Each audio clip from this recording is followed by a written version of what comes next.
এখনো ভালো করে ভোর হয়নি, রোদ উঠতে এখনো অনেকটা দেরি।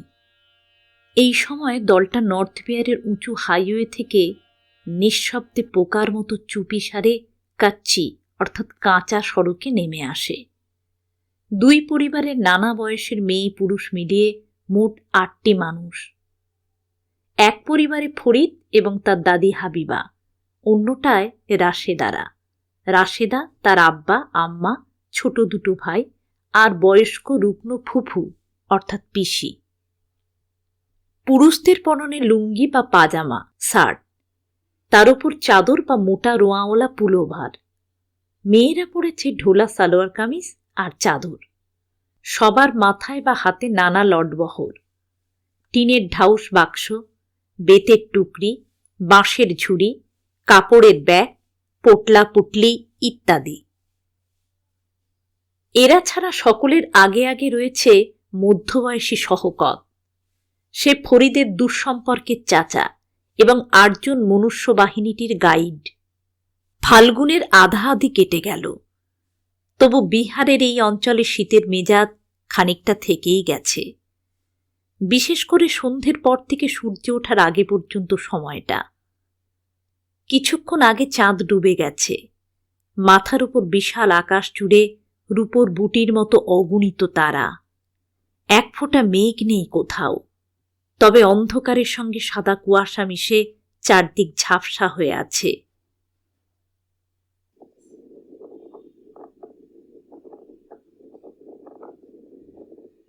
অদৃশ্য টানটান স্রোতের মতো ঠান্ডা বাতাস বয়ে যাচ্ছে হু হু করে, গায়ে লাগলে কাঁটা দেয়। কাঁচা সড়কের দুধারে ঝোপঝাড়, উঁচু উঁচু ঝাঁকড়া পিপর গাছ, তারপর দুপাশেই ফাঁকা মাঠ। দূরের কাছাকাছি গাঁ আছে কিনা বোঝা যাচ্ছে না। যেদিকে যতদূর চোখ যায় অসাড় নিঝুম। ঘুমের আড়কে সমস্ত চরাচর ডুবে আছে। চারদিকে অন্ধকার আলোর সূঁচের মতো ফোঁড় দিয়ে হাজার জোনাকি উঠছে। পিপর গাছের ফোকর থেকে মাঝে মাঝে কামার পাখিদের কর্কশ চিৎকার ভোর রাতের অগাধ শান্তিকে চোটমার করে দিচ্ছে।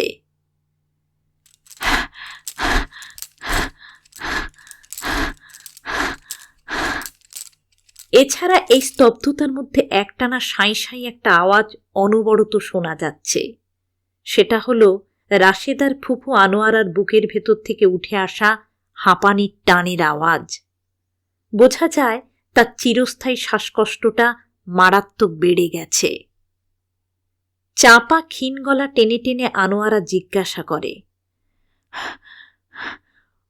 और कितने दूर शौकत भाई? কথা শেষ করে জোরে জোরে হাঁপাতে থাকে সে। এখানেই আকাশের নিচে এত বিশুদ্ধ বাতাস, তবু তার অকেজো ফুসফুসকে চাঙ্গা করে তোলার পক্ষে পর্যাপ্ত নয়। সহকত চলার গতি কমায় না। চলতে চলতে দ্রুত পিছন ফিরে তাকায় শুধু একবার, বলে, এই নাজদিক, জোরে পা চালিয়ে এসো। আর যে যেতে পারছি না, বহুত কমজোর লাগছে। চোখের সামনে বিলকুল সব আন্ধেরা, কিছু দেখতে পাচ্ছি না। জরুর মাটিতে পড়ে যাব।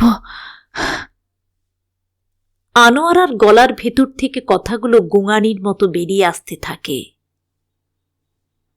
উপায় নেই বহেন, সূরজ ওঠার আগেই আমাদের পৌঁছতে হবে। এখনো লগভগ ৩ মিল, অর্থাৎ ৩ মাইল। বলতে বলতে মুখ ফিরিয়ে নেয় সহকত। দুনিয়ায় কারোর নজরে পড়ার আগে এই সড়ক পেরিয়ে যেতে হবে। কেউ দেখে ফেললে বহুত মুসিবত। এরপরে আনোয়ারার আর কিছু বলার থাকে না। তার মাথা টলছিল, তবু তার মধ্যে প্রাণপণে দুর্বল জীর্ণ শরীরের শেষ শক্তিটুকু জড়ো করে অন্ধের মতো এলো পাথাড়ি পা চালাতে থাকে। আনোয়ারার ঠিক পিছনেই ছিল ফরিদ। তার মাথায় প্রকাণ্ড টিনের ট্রাঙ্ক, ডান হাত দিয়ে সেটা ধরা। বাঁ কাঁধ থেকে ঝুলছে একটা বড় চটের ব্যাগ। সে আনোয়ারাকে লক্ষ্য করছিল। টলতে টলতে আনোয়ারা প্রায় যখন হুড়মুড় করে পড়ে যাচ্ছে, সেই সময় বাঁ হাত বাড়িয়ে তাকে ধরে ফেলে ফরিদ। বলে, আমাকে ধরে হাঁটুন ফুফু। আনোয়ারা বলে, তোমার মাথায় এত ভারী সামান, আমি হাত ধরলে সামলাতে পারবে না। পারব। ফরিদের বাঁ হাত এবং কাঁধের উপর শরীরের ভার রেখে হাঁটতে থাকে আনোয়ারা। বলে, বেটা ফরিদ,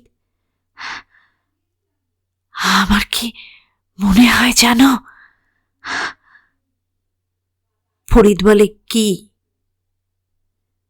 শেষ পর্যন্ত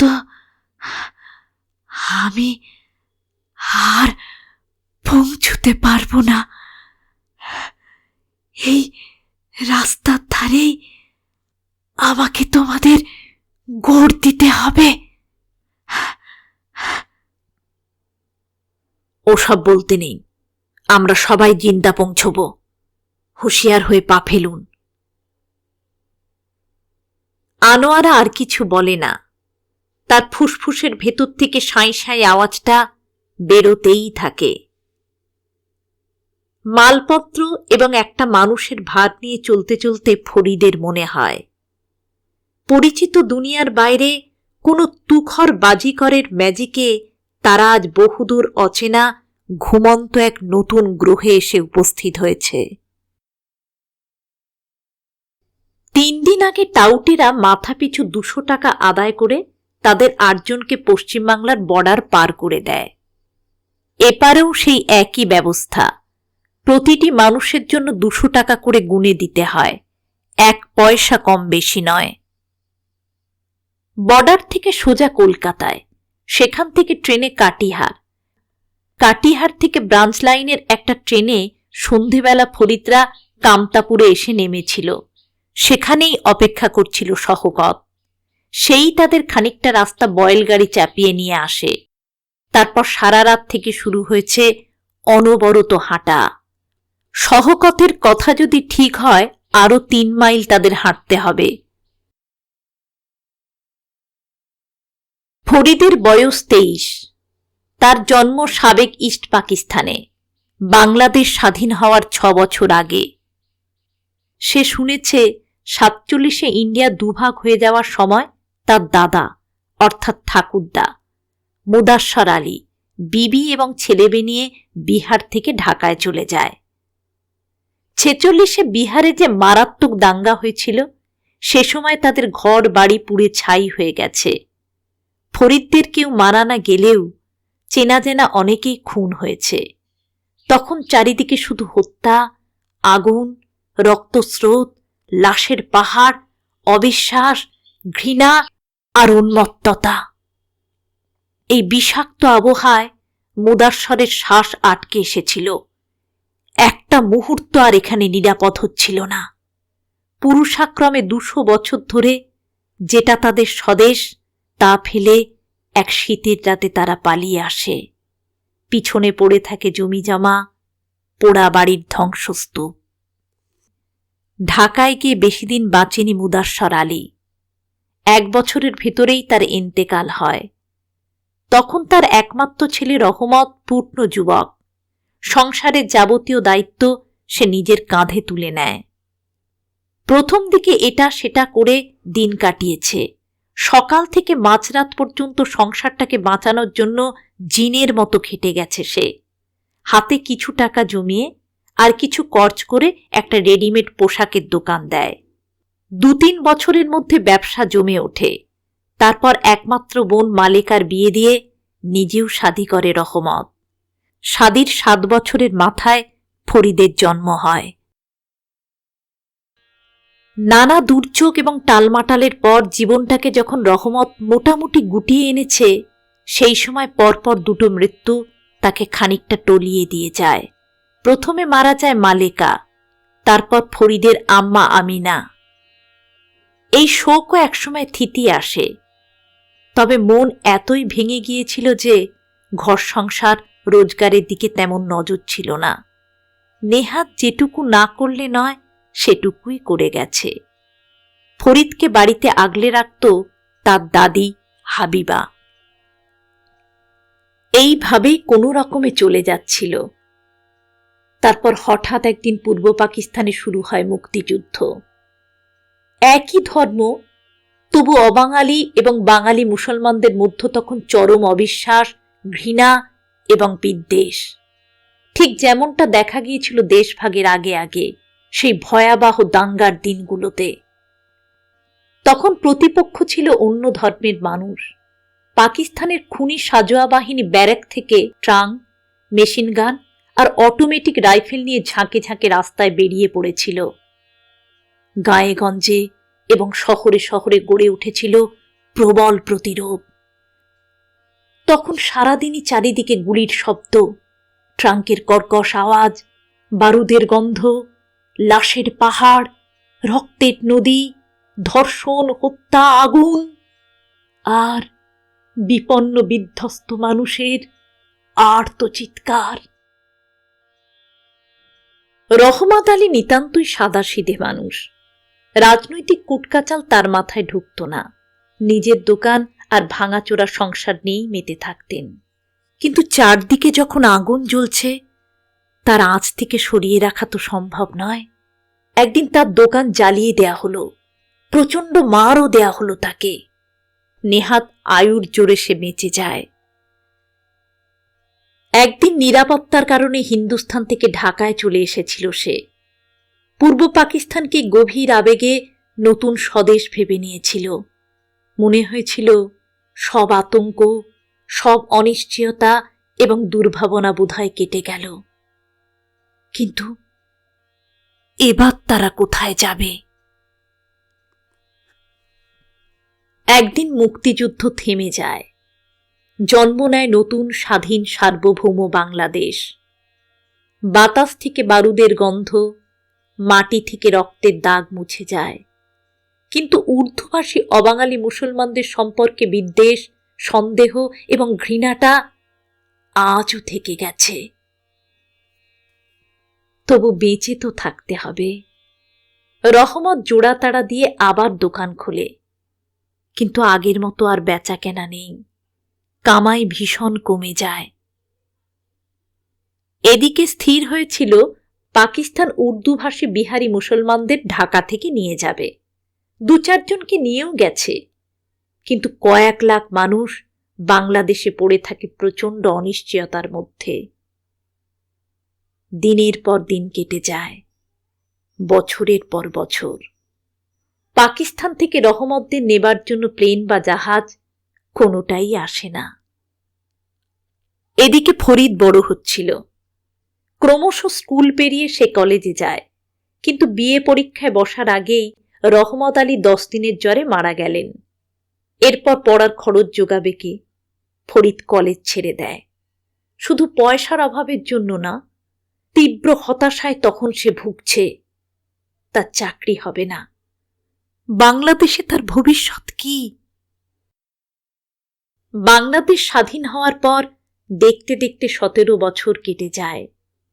ইন্ডিয়ার পার্টিশনের সময় যে বিহারি মুসলমানরা তখনকার পূর্ব পাকিস্তানে চলে এসেছিল, তাদের বেশিরভাগই এখনো স্বপ্ন দেখে লাহোর, করাচি অথবা ইসলামাবাদ থেকে কোনোদিন প্লেন এসে তাদের তুলে নিয়ে যাবে।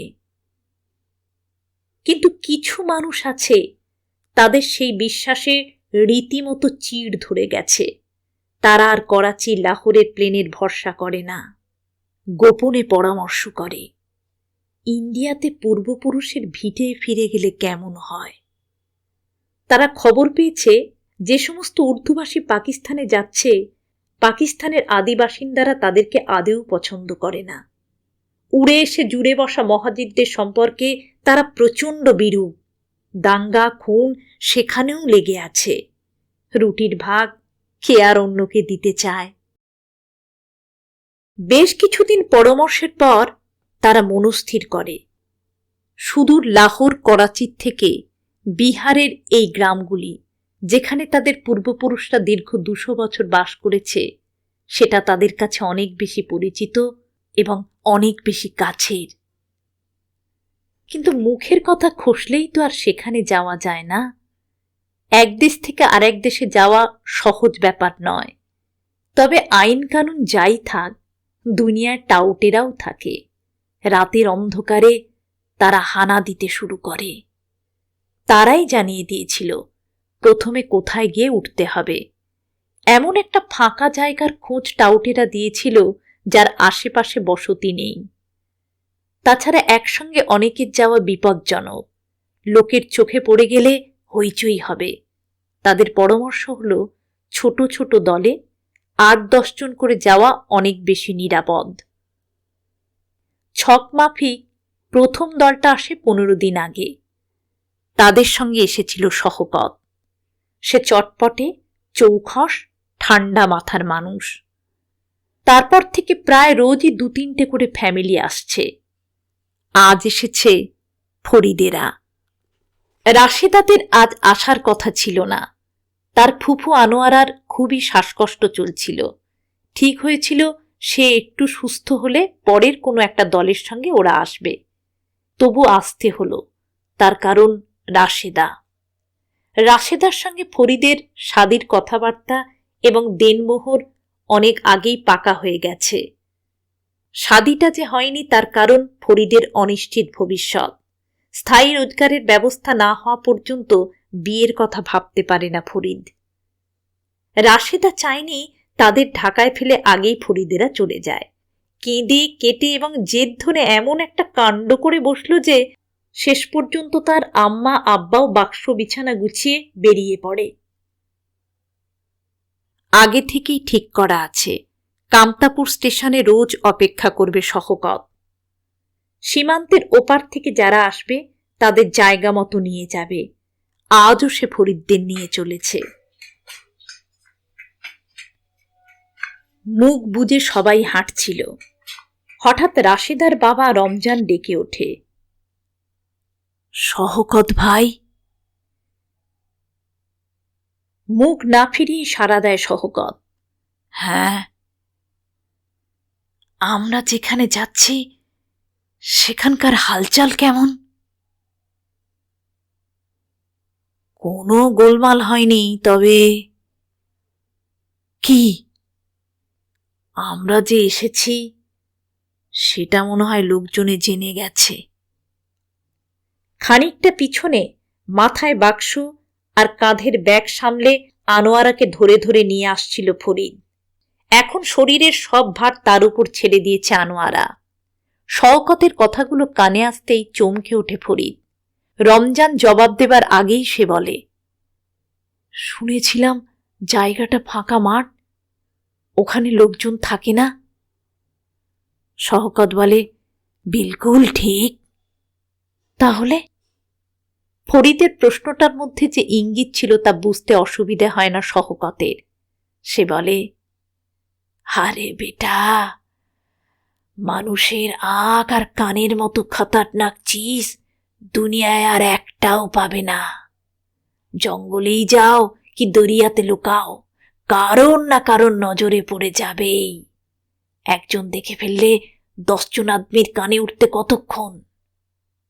লম্বা লম্বা পায়ে রাস্তার দৈর্ঘ্য খানিকটা কমিয়ে নিয়ে আবার বলে সে, পরশু খালেদ 4 মিল দূরে বারহৌলির বাজার থেকে আটা, ডাল, নিমক, মরিচ কিনতে গিয়েছিল।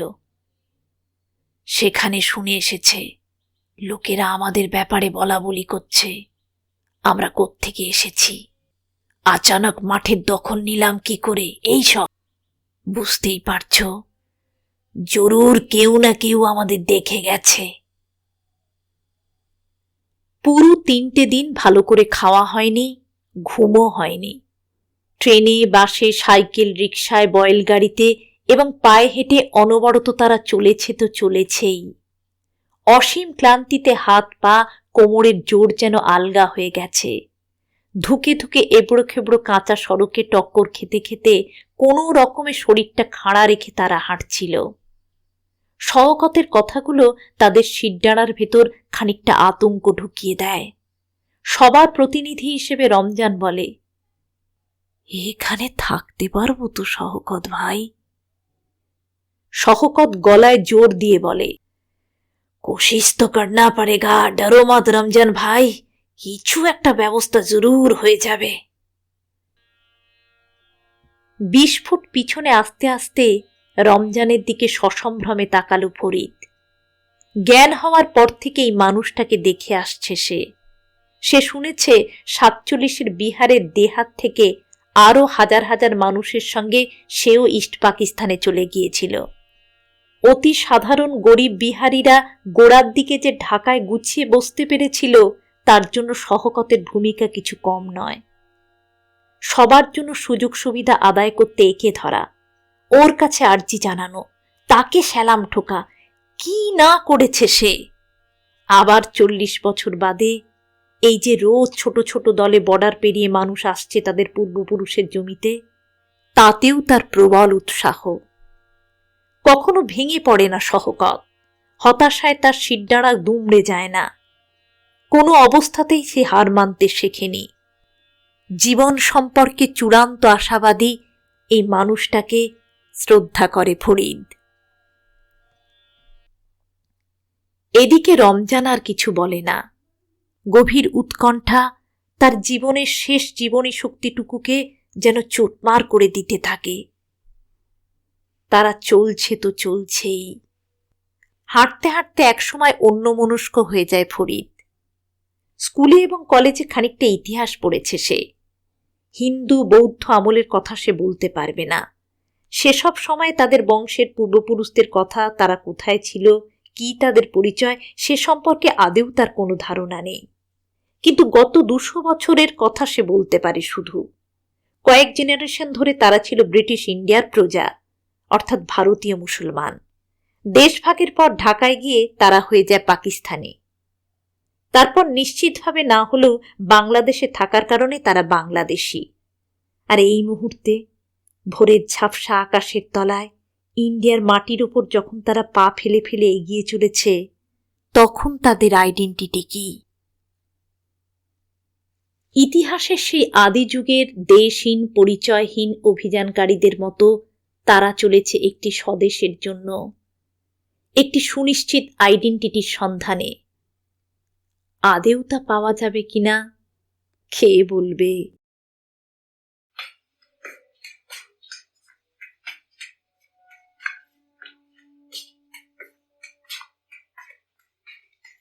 সূর্য ওঠার ঠিক আগে আগে কাচ্চি খানিকটা তফাতে রেখে বিশাল এক পর্তি জমির মাঝখানে এসে পৌঁছে যায় ফরিদরা।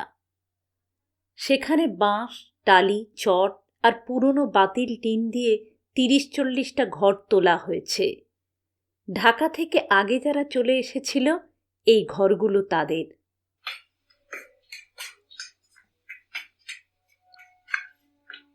নির্জন নিঝুম মাঠের মাঝখানে রাতারাতি গজিয়ে ওঠা এই ছন্নছাড়া উপনিবেশে এখনো কারোর ঘুম ভাঙেনি। শওকত বলে, পৌঁছ গিয়া, 3 রাত বহুত তকলিফ গেছে তোমাদের, এবার আরাম করো।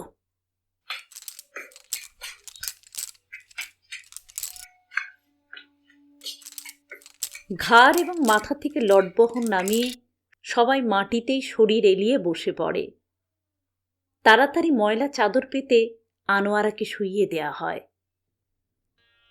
ফরিদ একধারে বসে অসীম আগ্রহে চারদিক লক্ষ্য করছিল।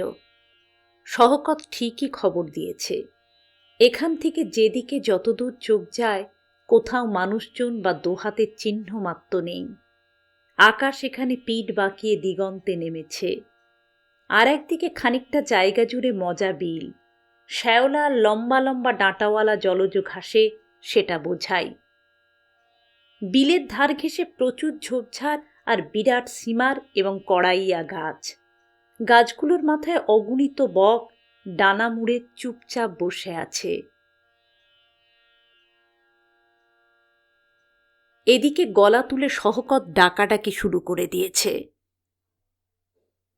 আরে ওসমান ভাইয়া, রুস্তম, নবাবজান, রহিমা চাচি, আর কত ঘুমোবে? উঠে পড়ো, উঠে পড়ো, ওঠো ওঠো, ওরা সব এসে গেছে। প্রথমে দু একজন, তারপর একে একে শখানেক মানুষ ঘরগুলো থেকে বেরিয়ে আসে। ফরিদদের দেখে বলে, আ গয়া তুম লোগ। রমজান নির্জীব স্বরে বলে, হ্যাঁ, লেকিন বিলকুল মর গয়া। ওসমান বলে, হ্যাঁ, পায়দাল অনেকটা পথ আসতে হয়, পার কোমরের হাড্ডি বেঁকে যায়। পথে কোনো গোলমাল হয়নি তো? নেহি, ইন্ডিয়ান লোকজন সন্দেহ করেনি? নেহি, না করারই কথা। ইতনা বড়া দেশ, করোড় করোড় আদমি, কে কার খবর রাখে? এরপর ঠিক হয় আগে যারা এসে ঘর তুলেছে তাদের কাছে ভাগাভাগি করে ফরিদরা 2-4 দিন থাকবে। তারপর বারহুগলির বাজার থেকে টালি এবং পুরনো টিন কিনে এনে নিজেদের ঘর তুলবে। ফরিদ দূরমনস্কের মতো সবার কথা শুনছিল। আসলে বর্ডার পেরিয়ে আস্তে আস্তে 3 দিন আগে এক ধরনের উত্তেজনা টের পায় সে।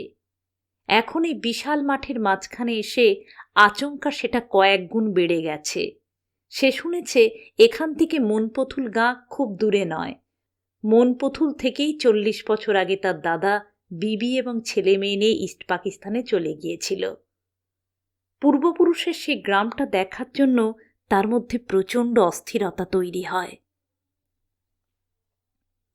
হঠাৎ ফরিদ জিজ্ঞাসা করে, শওকত চাচা, মনপথুল গাঁও কোথায়? অন্যদের সঙ্গে কথা বলতে বলতে ঘাড় ফিরিয়ে ফরিদের দিকে তাকায় শওকত। বলে,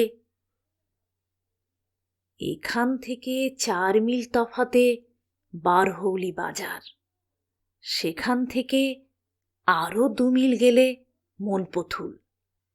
কেন জানতে চাইছ? আমি আমাদের গাঁও দেখতে যাব। শওকত বলে, এখন না বেটা, আর কিছুদিন দেখি, হালচাল ভালো করে বুঝি। গাঁও তো নজদিক রইলই, সময় হলে যখন ইচ্ছা যেতে পারবে। আমাদেরও তো ওই একই গাঁ, আমিও এখনো পর্যন্ত যাইনি। এখানে যারা এসেছে সবাই মনপথুল এবং তার আশপাশের গ্রামগুলো থেকে একদিন ঢাকায় চলে গিয়েছিল। তারাও শওকতের সঙ্গে গলা মিলিয়ে জানালো, এখনো পর্যন্ত কেউ পুরনো পিতৃভূমি দেখতে যায়নি। শুধু নিজেদের পুরনো গাঁওই নয়, কোনো দিকেই তারা পা বাড়ায়নি। ভয়ে ভয়ে চাপা উৎকণ্ঠা নিয়ে এই কাঁকুড়ে জমিতে মুখ গুঁজে পড়ে আছে। তবে 2-1 জন খুব সতর্ক ভঙ্গিতে বারহুগলি বাজারে কিছু কেনাকাটা করতে গেছে। এদের মনোভাব বুঝতে পারছিল ফরিদ। কেউ কোনো রকম ঝুঁকি নিতে চায় না। 40 বছর আগে এটা তাদের দেশ ছিল ঠিকই, কিন্তু এখন তারা এদেশের কেউ নয়। ফরিদ আর কিছু বলে না। শওকত এবার তাদের ব্যবস্থা করে দেয়। হাবিবা আর ফরিদ তাদের ঘর তোলা না পর্যন্ত থাকবে ওসমানদের সঙ্গে। রাশেদা আর আনোয়ারা থাকবে নবাবজানদের কাছে। রাশেদার 2 ভাই এবং আব্বা আম্মার দায়িত্ব নেবে রুস্তম এবং গহর শেখ। দুপুরে খাওয়া দাওয়ার পর ঘরগুলোর সামনে ফরিদরা শওকতকে ঘিরে ছড়িয়ে বসে। আজ আর ঢাকা থেকে কেউ আসবে না, তাই শওকতের কামতাপুরে যাওয়ার তাড়া নেই। মাথার উপর ঝকঝকে নীল আকাশ, সূর্য তার ঢালু গা বেয়ে পশ্চিমে নামতে শুরু করেছে। রোদে তাপ থাকলেও গা পুড়িয়ে দেবার মতো নয়। প্রচুর উল্টোপাল্টা হাওয়া বয়ে যাচ্ছে ফাঁকা মাঠের উপর দিয়ে। ফাল্গুনের রোদের সঙ্গে হাওয়াটা থাকায় মোটামুটি সবার ভালোই লাগছে। ইন্ডিয়ায় তাদের ভবিষ্যৎ কি, এই নিয়েই কথা হচ্ছিল। ফরিদ বলে, শওকত চাচা, কতদিন আমরা এখানে লুকিয়ে থাকতে পারবো? তুমি আস্তে আস্তে বলছিলে আমাদের খবর সবাই জেনে গেছে। তারাই তো আমাদের টেনে বের করে দেবে। কে জানে ভাগিয়ে দেবে কিনা। তাছাড়া আরও একটা কথা ভাবার আছে। সহকত জিজ্ঞাসা করে, কি? ঢাকা থেকে আমরা যে কটা পয়সা আনতে পেরেছি, কামাই না করলে না খেয়ে মরতে হবে। সেজন্যও এখান থেকে বেরোনোটা জরুরি। ফরিদের কথাগুলো অনেককে নাড়া দিয়ে যায়। তারা সায় দিয়ে বলে, ঠিক ঠিক, ঠিক বাত। সহকত গভীর আগ্রহে ফরিদের কথা শুনছিল এবং অন্যদের প্রতিক্রিয়া লক্ষ্য করছিল। সে আস্তে আস্তে বলে, বেটা, তুমি যা বললে সব আমার মাথায় আছে, লেকিন সবুর, আমি এখানকার একটা লোকের খোঁজ পেয়েছি। মনে হচ্ছে তাকে দিয়ে আমাদের অনেক মুশকিল আসান হবে। 2-4 রোজের ভেতর তার সঙ্গে আমরা দেখা করব। অন্য সবার সঙ্গে গলা মিলিয়ে ফরিদ জিজ্ঞাসা করে, লোকটা কে? সহকত জানায়, তার নাম এখন বলা যাবে না। সে পলিটিক্যাল পার্টির জবরদস্ত লিডার। তার নামে এই অঞ্চলে বাঘ আর বকরি এক ঘাটে জল খায়। সেই একমাত্র বাঁচাতে পারে। তবে তার সঙ্গে যোগাযোগ করা খুব সহজ ব্যাপার না। ফরিদ এবং আরো অনেকে রুদ্ধশ্বাসের মতো জিজ্ঞাসা করে, এর খবর তোমাকে কে দিল? শওকত বলে, বর্ডারের এপারে ওপারে কত ধান্দার দালাল ঘুরে বেড়াচ্ছে জানো। ধরে নাও তাদের কারোর কাছে খবরটা পেয়েছি। ফরিদের সংশয় কাটে না। সে বলে, যদি লিডারের সঙ্গে দেখা করতে না পারো? করতেই হবে বেটা, করতেই হবে। এটা আমাদের বাঁচা মরার সওয়াল। একটু চুপচাপ। তারপর ফরিদ বলে, আর একটা কথা বলবো সহকার চাচা? একটা কেন, 10টা 20টা, যে কটা ইচ্ছা বলো। এই মাঠে পড়ে না থেকে আমাদের গাঁওগুলোতে চলে যাওয়াই তো ভালো। যারা আমাদের জমিনের ওপর বসে আছে তাদের হাতে পায়ে ধরলে একটু থাকার জায়গা দেবে না?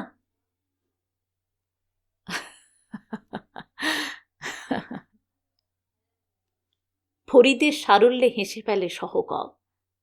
ছেলেটা প্রচুর লেখাপড়া করলেও অনেক ব্যাপারে এক্কেবারে ছেলে মানুষ, যেন বহুকাল আগের বচপনাই থেকে গেছে। তার হয়তো ধারণা দুনিয়াটা পীর দরবেশে ঠিক ঠিক করছে। এদের কাছে হাত পাতলেই যা ইচ্ছে পাওয়া যায়।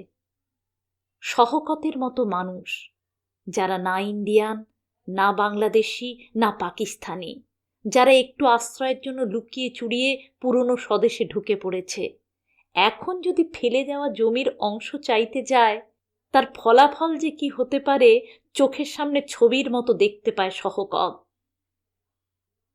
সে ফরিদের কাঁধে একটা হাত রেখে আস্তে আস্তে বলে,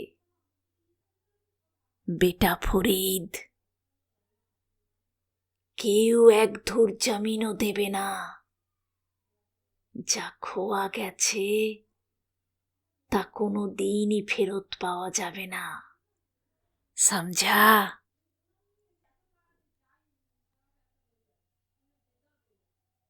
ফরিদরা আসার পর 3 দিন কেটে যায়।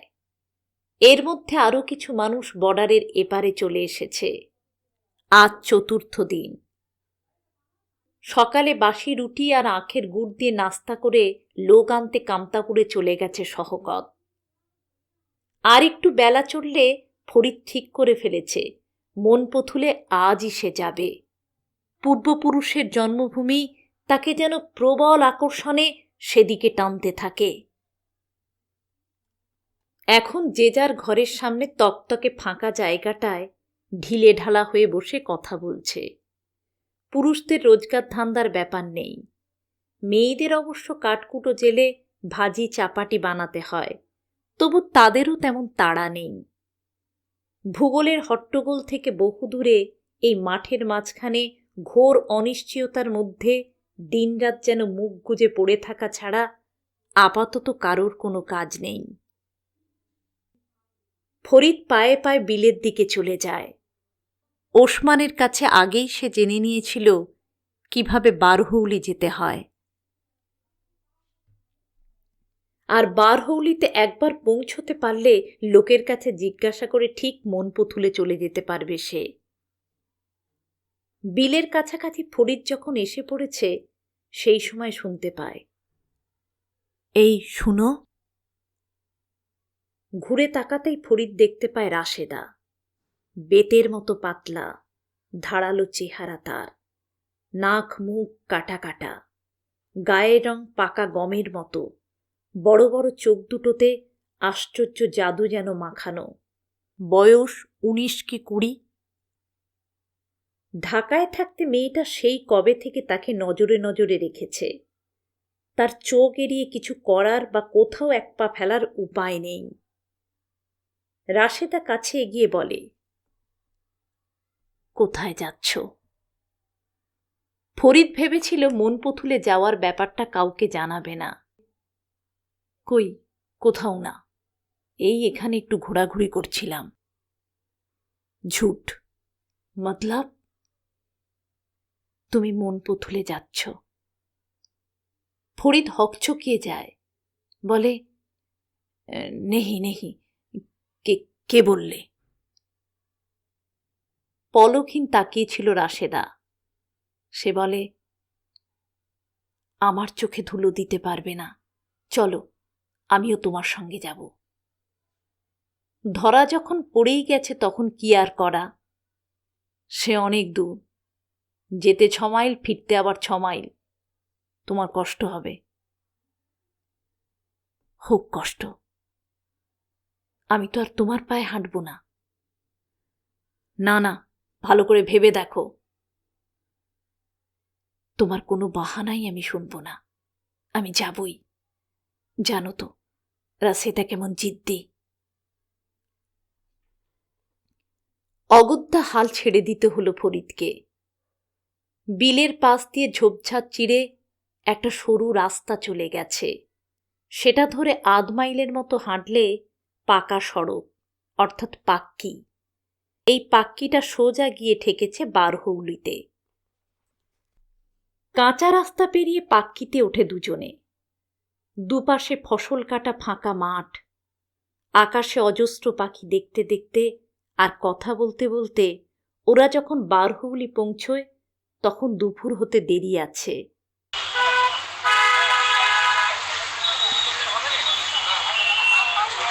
জায়গাটা রীতিমতো গমগমে, ছোটখাটো টাউনই বলা চলে বারহৌলিকে। প্রচুর লোকজন, বিজলি বাতি এসে গেছে, সাইকেল রিক্সা বয়েলগাড়িতে 6 লাখ, ফাঁকে ফাঁকে অটো স্কুটারও চোখে পড়ে। রাস্তার বেশিরভাগই পাকা, দুধারে 1 তলা 2 তলা অগণিত বাড়ি। অবশ্য টিনের এবং টালির ঘরও রয়েছে অজস্র। এরই একধারে জমজমাট বাজার। মনপথুলে গিয়ে খাবার টাবার কিছু পাওয়া যাবে কিনা কে জানে। ফরিদরা বাজারে এসে মিঠাইয়ের দোকান থেকে বালুশাই, লাড্ডু আর পুরি কেনে। দোকানদারের কাছ থেকে মনপথুলে যাওয়ার রাস্তার হদিশ জেনে নিয়ে যখন তারা বেরিয়ে আসে সেই সময় দূর থেকে বহু মানুষের চিৎকার ভেসে আসে। ফরিদরা দাঁড়িয়ে পড়ে।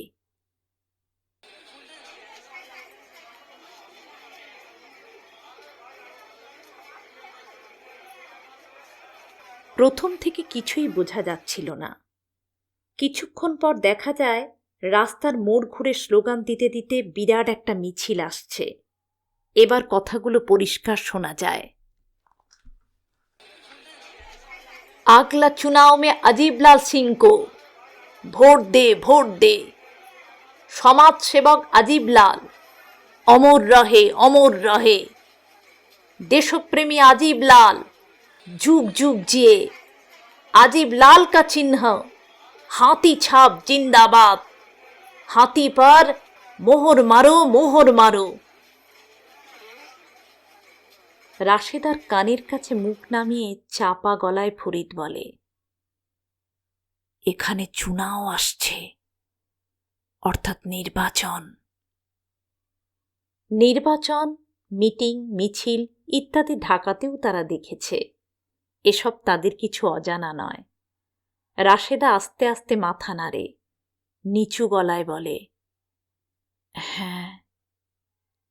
একসময় স্লোগান দিতে দিতে মিছিলটা ফরিদদের সামনে দিয়ে চলে যায়। তারপর ওরা আর দাঁড়িয়ে থাকে না, বাঁদিকে সরু একটা রাস্তায় ঢুকে পড়ে। বাজার এবং বারহৌলি টাউনের শেষ সীমা পিছনে ফেলে কিছুক্ষণের মধ্যেই ফরিদরা একটা চওড়া পিচের সড়কে নেমে আসে। মিঠাইওয়ালা বলে দিয়েছিল এই সড়কটা মনপথুলের পাশ দিয়ে চলে গেছে। এখানেও রাস্তার দুধারে ফাঁকা ফসলের ক্ষেত, দূরে দূরে ঘন গাছপালার ভেতর কিষানদের গাঁ। এ রাস্তায় প্রচুর গাড়ি ঘোড়া, দূরপাল্লার বাস, বয়েল কি ভৈসা গাড়ি, সাইকেল, রিক্সা, ট্রাক আর ঘোড়ায় টানা একাত্রা টাঙ্গা। এক কিনারা দিয়ে গাড়িটারি পাশ কাটিয়ে দুজনে সোজা হাঁটতে থাকে। মনপুতুলের দিকে যত এগোয় আবেগে এবং উত্তেজনায় ফরিদের বুকের ভেতরটা তোলপাড় হয়ে যায়। রাশেদা কি ভাবছে বোঝা যায় না। ফরিদের পাশে পাশে সে যেন চঞ্চল পাখির মতো উড়ে চলে। মাইল 2 হাঁটার পর ওরা মনপথুলের কাছাকাছি পৌঁছে যায়। রাস্তায় লোকজনকে জিজ্ঞাসা করলে তারা জানায় এবার পাকা সড়ক থেকে নেমে ফরিদদের ডান দিকে যেতে হবে। মাঠের ভেতর দিয়ে খানিকটা গেলেই মনপথুল গাঁও। মাঠে নেমে অদ্ভুত একটা ঘোরের মধ্যে হাঁটতে থাকে ফরিদ। তার পাশে একইভাবে উড়ে উড়ে চলে রাশেদা। কিছুক্ষণের মধ্যে তারা পৌঁছে যায়। হালুইকার বলে দিয়েছিল মনপথুল গোয়ালাদের গাঁ। চারিদিকে অজস্র গরু মোষ চড়তে দেখে তাই মনে হয়। এখন দুপুর, সূর্য খাড়া মাথার উপর উঠে এসেছে। রোদের ঝাঁজ বেড়ে গেছে অনেকটা, তবে আগের মতোই জোরালো হাওয়া বয়ে যাচ্ছে। মনপুতুলে পৌঁছে গেলেও সঙ্গে সঙ্গে ভেতরে ঢোকে না ফরিদ। সীমানার কাছে স্তব্ধ হয়ে দাঁড়িয়ে থাকে সে। অগত্যা রাশেদাকেও থেমে যেতে হয়। পাশাপাশি দাঁড়িয়ে থাকতে থাকতে ফরিদের আবেগ এবং উত্তেজনা রাশেদার মধ্যে যেন ছড়িয়ে যেতে থাকে। অনেকক্ষণ পর রাশেদা বলে, কি হলো, গাঁয়ে ঢুকবে না? চমকে উঠে ফরিদ বলে, হ্যাঁ চলো। যেতে যেতে গলার স্বর অনেকটা নামিয়ে বলে, হুঁশিয়ার, আমরা যে ঢাকা থেকে এসেছি কাউকে বলবে না, মনে থাকবে? থাকবে। গ্রামে ঢুকে খানিকটা গেলেই বিরাট পুকুর। ফরিদ বলে, এই তালাওর ধারেই বসে খেয়ে নিই আগে, তারপর কোথায় আমাদের পুরনো ঘরবাড়ি জমিন ছিল খোঁজ করব। পুরি, মিঠাই আর পুকুরের জল খেয়ে তারা পিতৃভূমির সন্ধানে বেরিয়ে পড়ে।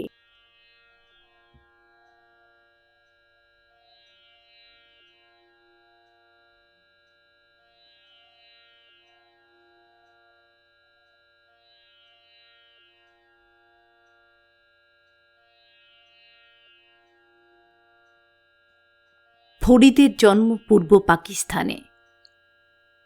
আগে আর কখনো সে এখানে আসেনি। ঢাকাতে থাকতে আব্বা দাদির কাছে মনপথুলের কথা অনেকবার শুনেছে, কিন্তু তখন কোনো রকম টান অনুভব করেনি।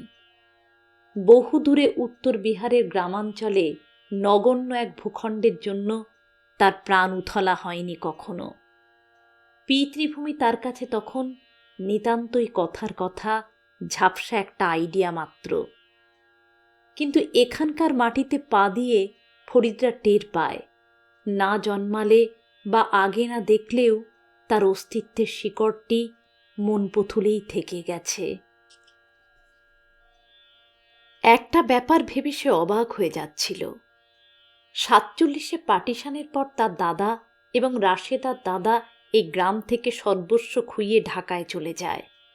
ঠিক 40 বছর বাদে তাদের 2 নাতি নাতনি আশ্রয়ের খোঁজে, হয়তোবা আইডেন্টিটির সন্ধানে এখানে চলে এসেছে। একগুঁয়ে অভিযানকারীর মতো ফরিদ এবং রাশেদা মনপথুলের ঘরে ঘরে হানা দিতে থাকে। কিন্তু এখানকার বাসিন্দা, যাদের বয়স কম, তারা কেউই বলতে পারল না ফরিদের দাদা মুদাস্সর আলী, রাশেদার দাদা শামসুদ্দিন হোসেন নামে আদেও এখানে কেউ ছিল কিনা। তবে তারা শুনেছে অনেককাল আগে এই গাঁয়ে কিছু মুসলমান থাকত। আজাদির পর তারা সব চলে গেছে কোথায় কে জানে। তবে এখন আর কোনো মুসলিম ফ্যামিলি এখানে নেই। কিছুটা হতাশ হলেও অদম্য উৎসাহে খোঁজ চালিয়ে যায় ফরিদরা। শেষ পর্যন্ত মনপথুলের সবচেয়ে প্রাচীন লোকটি তাদের জানায় মুদাস্সর আলী, শামসুদ্দিন আলী হোসেন একই গাঁয়ে থাকত। তিনি তাদের চিনতেনও। ফরিদের রক্তের ভেতর দিয়ে বিজলির মতো চমক বেরিয়ে আসতে থাকে। সে বলে, মেহেরবানি করকে বলুন তাদের কোথায় ঘর ছিল। উত্তেজনায়, আবেগে, আগ্রহে তার গলা কাঁপতে থাকে। বুড়ো লোকটা আস্তে আস্তে মাথা নেড়ে বলে, কিছু নেই বেটা। তারপর আঙুল বাড়িয়ে দূরের যে জায়গাটা দেখিয়ে দেয় সেটা ফাঁকা শস্যক্ষেত ছাড়া আর কিছুই নয়। ঘরবাড়ির কোনো চিহ্নই নেই কোথাও। সেখানে গিয়ে রুদ্ধশ্বাসের মতো কিছুক্ষণ দাঁড়িয়ে থাকে ফরিদ আর রাশেদা। তারপর উদ্ভ্রান্তের মতো ফিরে আসে। বিকেলের ঢের আগেই তারা বারহৌলি বাজারে চলে আসে। এবারেও দেখা যায় আর একটা লম্বা মিছিল স্লোগানে স্লোগানে আকাশ চৌচির করে দিয়ে রাস্তায় রাস্তায় ঘুরছে। দেশ ভকত রাম বনবাস চৌবে, জিন্দাবাদ জিন্দাবাদ। एमएलए बनेगा कौन? राम बनवास चौबे। मंत्री बनेगा कौन? राम बनवास चौबे। राम राज लाएगा कौन? राम बनवास चौबे। चौबे जी का चिन्ह पेड़ पर अगले चुनाव में मोहर मारो, मोहर मारो। तुम्हारा हमारा उम्मीदवार कौन? राम बनवास चौबे। जब तक चांद सूरज होगा तब तक चौबे जी का नारा होगा, चौबे जी अमर रहे, अमर रहे। রাম বনবাসের নির্বাচনী মিছিল আজিবলালের মিছিলের থেকে কিছুটা বড় এবং বেশ জমকালো, কিন্তু সেদিকে ফরিদের লক্ষ্য ছিল না। সে শুনেছে মনপথুলে তাদের বেশ বড় পাকা বাড়ি ছিল, পাকা মেঝে, ইটের দেওয়াল, চাল অবশ্য টিনের। কিন্তু কিছুক্ষণ আগে গিয়ে তারা কি দেখে এলো? গভীর হতাশা চারদিক থেকে যেন ঘিরে ধরতে থাকে তাদের। সন্ধ্যের আগে আগে আকাশে দিনের আলো থাকতে থাকতেই ফাঁকা কাঁকুড়ে ডাঙার মাঝখান দিয়ে তারা সেই ছন্নছাড়া আস্তানায় পৌঁছে যায়। দিন 7 কেটে গেল। এর মধ্যে ওপার থেকে আরো শখানেক মানুষ এসে পড়েছে। বাঁশ, চট, টালি ইত্যাদি জোড়াতারা দিয়ে 8-10টা নতুন ঘর খাড়া হয়েছে। আরও কটা বানাবার তোড়জোড় চলছে। সব মিলিয়ে এখন এখানে 250-র মতো মানুষ। ঠিক হয়েছে আপাতত বেশ কিছুদিন সীমান্তের ওধার থেকে লোক আসা বন্ধ থাকবে। আজ সকালে নাস্তা সেরে শওকত ফরিদকে বলে, আমার সঙ্গে তোমাকে একটা জায়গায় যেতে হবে বেটা। কোনো প্রশ্ন না করে ফরিদ বলে, যাব চাচা। কিছুক্ষণ পর তারা বেরিয়ে পড়ে। বিল আর কাঁচা রাস্তা পেরিয়ে পাক্কিতে উঠে শওকত বলে, আমরা কোথায় যাচ্ছি জানো বেটা? এদিকটা ফরিদের চেনা। এই রাস্তা দিয়ে কদিন আগে বারহৌলিতে গেছে সে রাশেদার সঙ্গে। কিন্তু নিশ্চিতভাবে এখনো ফরিদ জানে না শওকত তাকে ঠিক কোথায় নিয়ে চলেছে।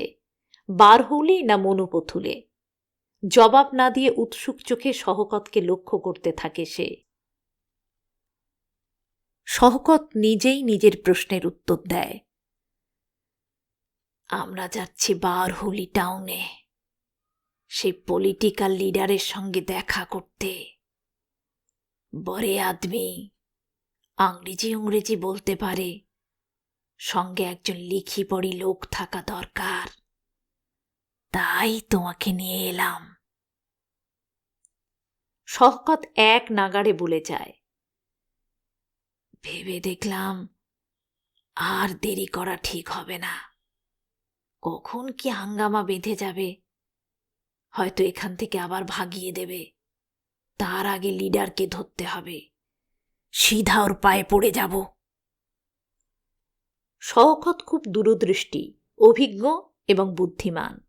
60 বছরের জীবনে ভারত, পাকিস্তান এবং বাংলাদেশে অজস্র দাঙ্গা, গণহত্যা, দেশভাগ, অস্থিরতা এবং উন্মাদনার সাক্ষী এই মানুষটি। জীবনের বিপুল অভিজ্ঞতা তাকে সঠিক সিদ্ধান্ত নিতে শিখিয়েছে। শওকতের কথাগুলো ফরিদকে বুঝিয়ে দেয়, ইন্ডিয়ায় থাকতে হলে পলিটিক্যাল প্রোটেকশনটা একান্ত জরুরি, আর সেই উদ্দেশ্যেই আজ সে তাকে নিয়ে চলেছে। ফরিদ আচমকা বলে ওঠে, আমরা কার কাছে যাচ্ছি চাচা? আজিবলাল সিং না রামবনবাস চৌবে? বলেই টের পায় গোলমাল করে ফেলেছে। সে যে মনপথুলে হানা দিয়েছে এটা এবার ধরা পড়ে যাবে। শওকত অবাক হয়ে ফরিদের দিকে তাকায়, বলে, এদের নাম তুমি জানলে কি করে বেটা?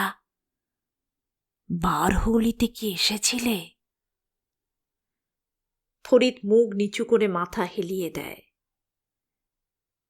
চোখের তারা তীক্ষ্ণ হয়ে ওঠে শওকতের। সে বলে, মনপথুলেও গিয়েছিলে তাই না? ফরিদ আধফোটা গলায় বলে, হ্যাঁ। শওকত অনেকক্ষণ চুপ করে থাকে, তারপর বলে, ঠিক আছে, পরে মনপথুলের কথা শোনা যাবে। এখন বলো, আজিবলাল সিং আর রামবনবাস চৌবের কথা কার কাছে শুনেছ? ফরিদ সেদিনের দুটো মিছিলের কথা জানায়। শওকত বলে, ও আচ্ছা, আমরা রামবনবাস চৌবের কাছে যাচ্ছি।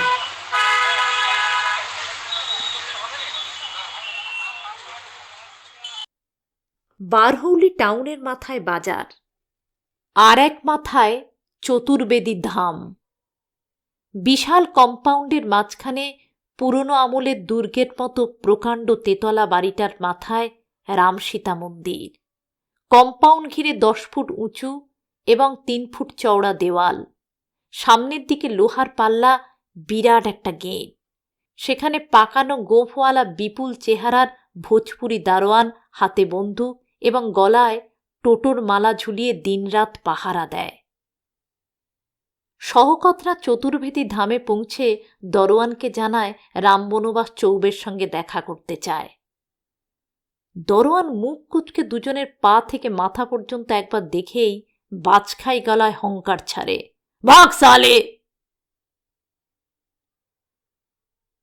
শওকতরা চলে আসে না, সমানে কাকুতি মিনতি করতে থাকে। দারোয়ান ভেতরে ঢুকতে দেবে না, আর তারাও নাছোড়বান্দা। দারোয়ানের মেজাজ ক্রমশ চড়তে থাকে, সেই সঙ্গে তার গলাও। চিৎকার করে সে বারবার হুঁশিয়ারি দেয়, না গেলে গুলি করে শওকতদের মাথা বিলকুল ছাতু বানিয়ে দেবে। এমন সময় ভেতর থেকে গভীর মোটা কণ্ঠস্বর ভেসে আসে, দরবান, ও লোগো কো আন্দার আনে দো।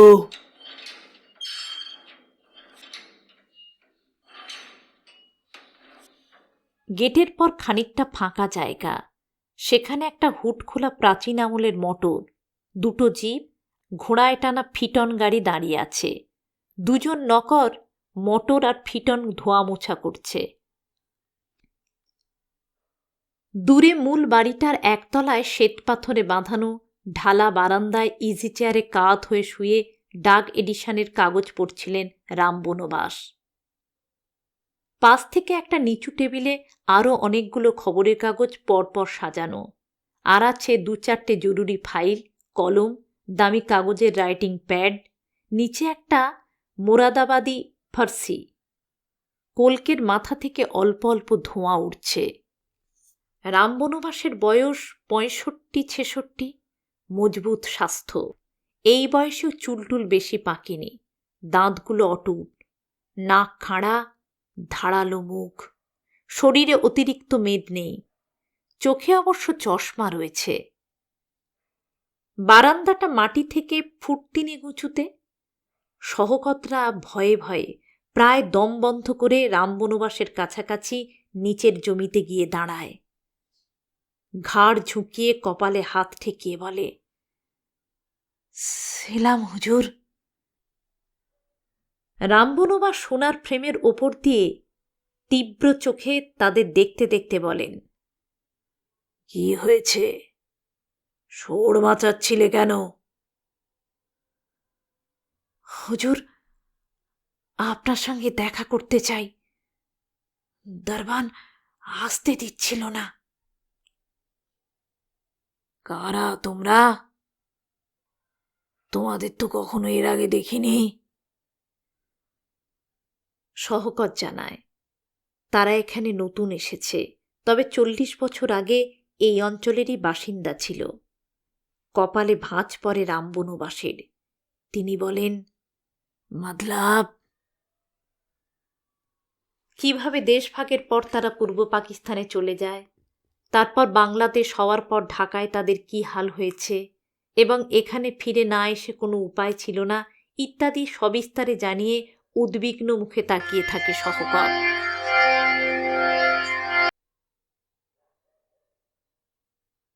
রামবনবাসের মধ্যে একটা বৈদ্যুতিক ক্রিয়া ঘটে যায় যেন। খাড়া উঠে বসেন, বলেন, তোমরা লুকিয়ে ছুড়িয়ে ইন্ডিয়ায় ঢুকেছ।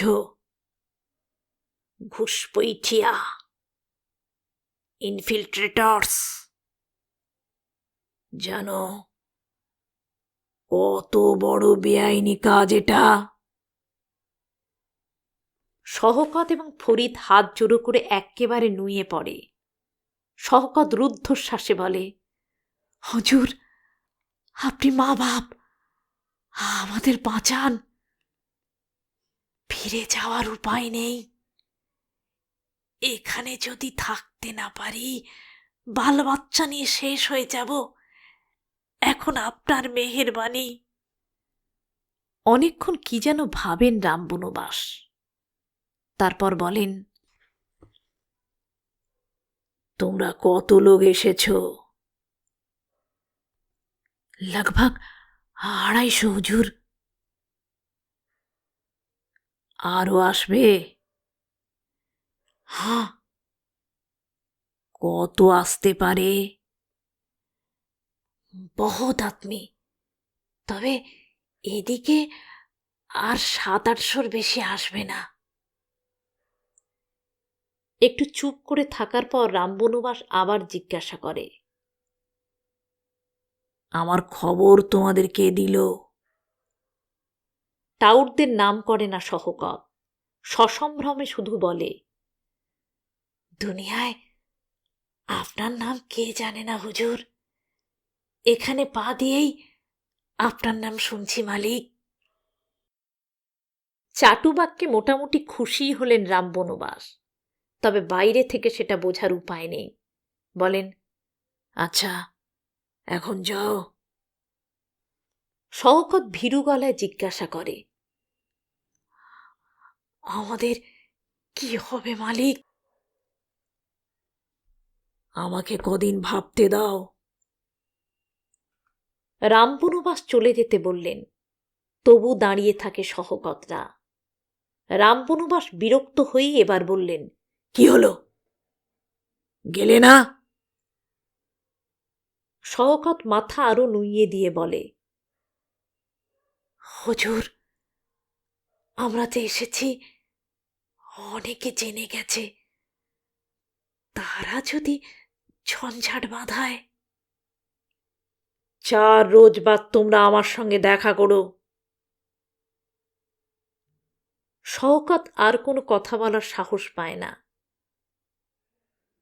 জি বলে বার কয়েক সেলাম ঠুকে তারা বিদায় নেয়। রামবনবাস চৌবে স্পষ্ট করে তাদের কোনো ভরসা দেননি। অবশ্য 4 দিন পরে আসতে বলেছেন। তখন তিনি কি বলবেন, কি করবেন বোঝা যাচ্ছে না। শওকতের গা ঘেঁষে চলতে চলতে উৎকণ্ঠায় দম আটকে আসতে থাকে ফরিদের। আংরেজি বলার জন্য শওকত তাকে নিয়ে গিয়েছিল, কিন্তু তার দরকার হয়নি। এতক্ষণ রামবনবাসের হাবেলিতে সে ছিল নির্বাক দর্শক। এবার হঠাৎ সে জিজ্ঞাসা করে, চৌবেজিকে বলে কি ভালো হলো চাচা? চিন্তাগ্রস্তের মতো শওকত হাঁটছিল।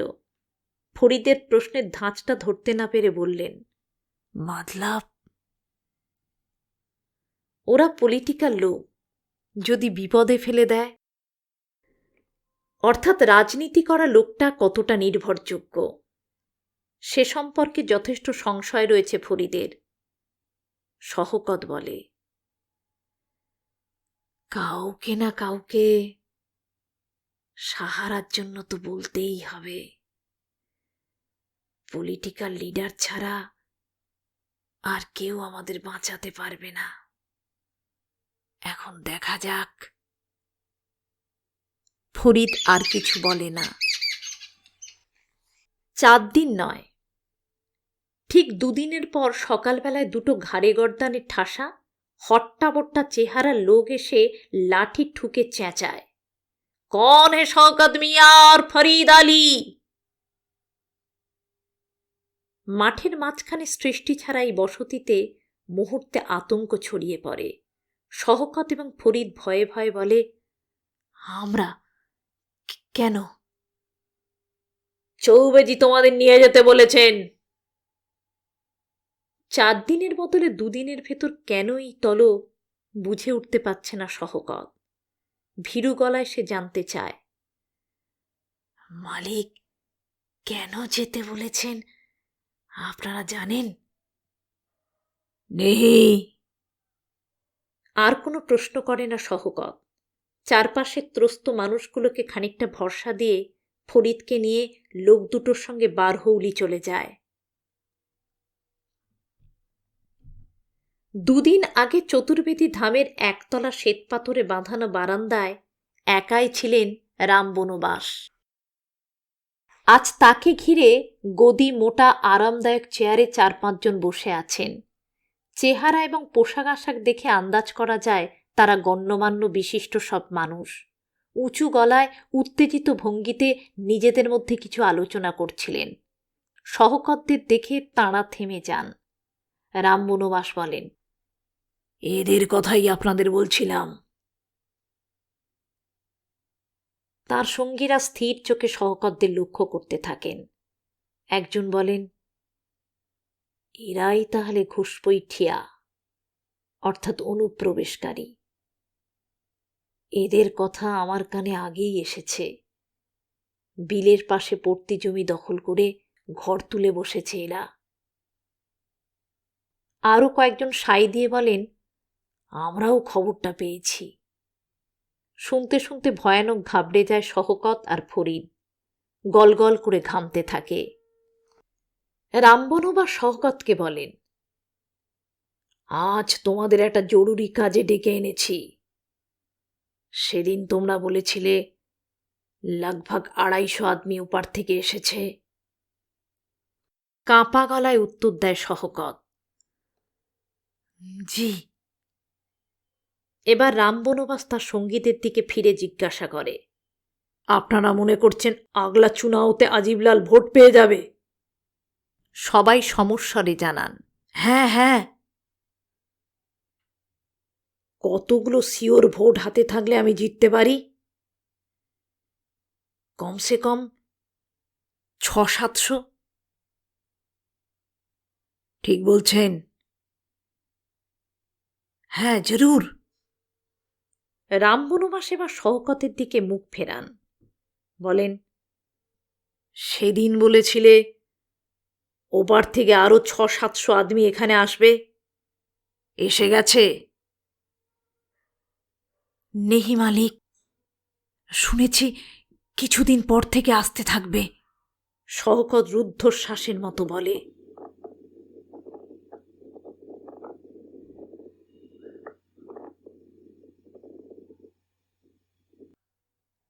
কিছুক্ষণ সব চুপচাপ।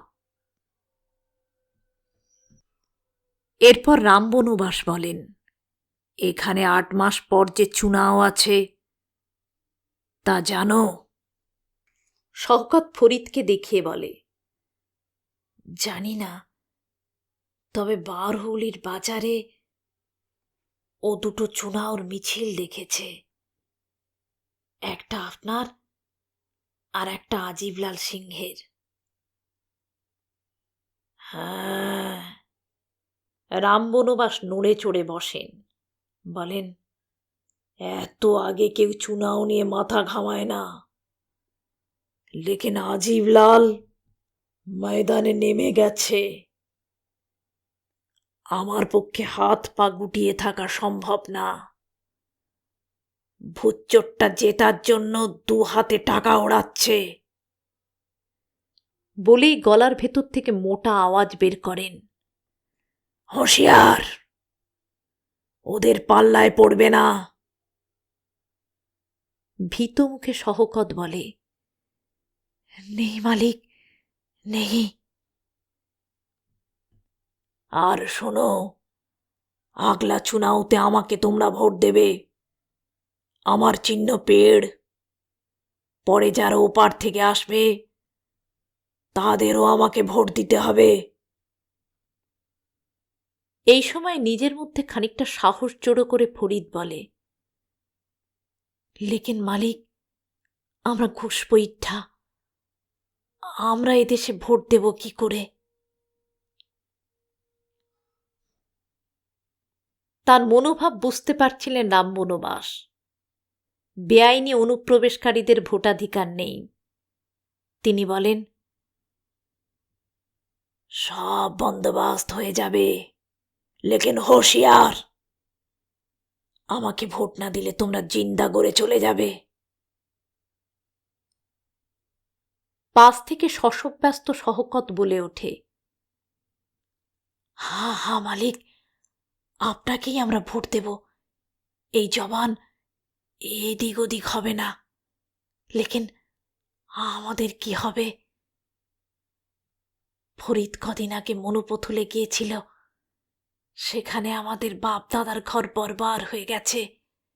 এখন চাষ হচ্ছে, আমরা কোথায় থাকব, কি করব মালিক? ওখানে কিছু করা যাবে না, ভোটটা আগে দাও, ইন্ডিয়ান বানো, তারপর ব্যবস্থা হয়ে যাবে। শওকত আর ফরিদ চুপ করে থাকে। রাম বনবাস আবার বলে, আজ যে কথা হলো কাউকে বলবে না, মুহ বিলকুল বন্ধ। হা মালিক। আরো কিছুদিন কেটে যায়। এর মধ্যে ওপার থেকে আরো কয়েকশো লোক এসে পড়ে। এদিকে নির্বাচনের কারণে এ অঞ্চলের আবহাওয়া ক্রমশ তেতে উঠতে থাকে। তারই ভিতর এক ঝিম ধরা দুপুরে 2 জন লোক এসে ভোটার লিস্টে তাদের নাম তুলে নিয়ে যায়।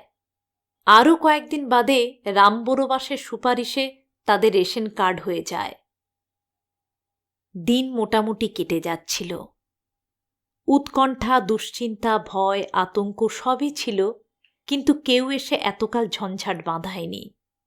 কিন্তু ভোটার লিস্টে নাম ওঠা এবং রেশন কার্ড হয়ে যাবার পর একদিন বিকেলে আজিবলালের 300 লোক চিৎকার করতে করতে হানা দেয়, ঘুষ পইঠিয়া হিন্দুস্তান সে দফা হো, দফা হো, বিদেশি ভারত ছাড়ো, ভারত ছাড়ো।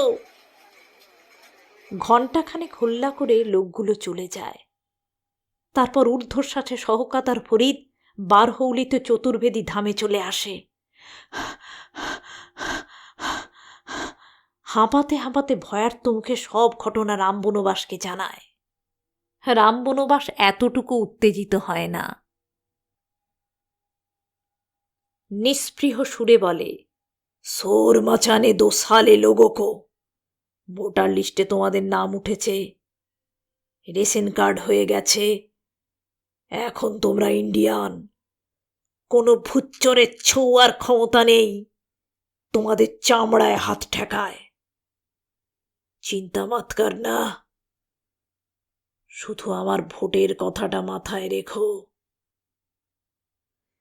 জি, জান গেলেও ভুলব না হুজুর।